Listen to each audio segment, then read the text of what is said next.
Antiquities of the Jews by Flavius Josephus. This is the continuation for Book 3, Chapter 4 of the Antiquities of the Jews. Chapter 4.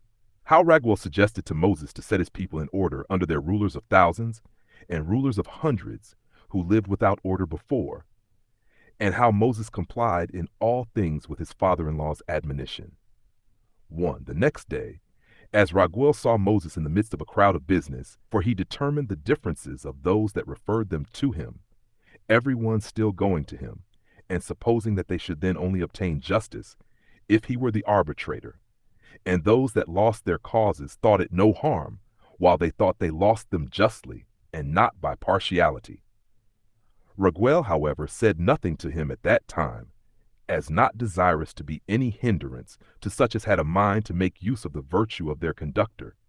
But afterward he took him to himself, and when he had him alone, he instructed him in what he ought to do, and advised him to leave the trouble of lesser causes to others, but himself to take care of the greater, and of the people's safety, for that certain others of the Hebrews might be found that were fit to determine causes, but that nobody but Moses could take care of the safety of so many 10,000s. Be therefore, says he, insensible of thine own virtue, and what thou hast done by ministering under God to the people's preservation. Permit, therefore, the determination of common causes to be done by others, but do thou reserve thyself to the attendance on God only, and look out for methods of preserving the multitude from their present distress.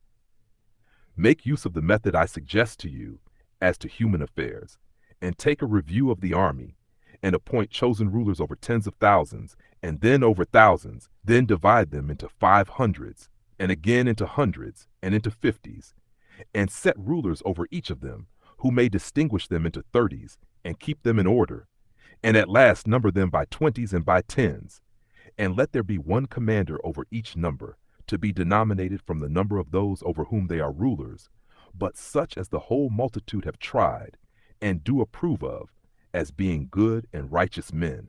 And let those rulers decide the controversies they have one with another. But if any great cause arise, let them bring the cognizance of it before the rulers of a higher dignity. But if any great difficulty arise that is too hard for even their determination, let them send it to thee. By these means 2 advantages will be gained. The Hebrews will have justice done them, and thou wilt be able to attend constantly on God, and procure him to be more favorable to the people. 2. This was the admonition of Raguel, and Moses received his advice very kindly, and acted according to his suggestion. Nor did he conceal the invention of this method, nor pretend to it himself, but informed the multitude who it was that invented it.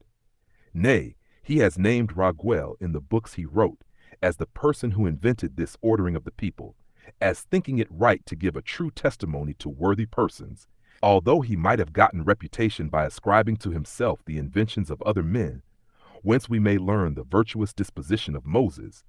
But of such his disposition we shall have proper occasion to speak in other places of these books.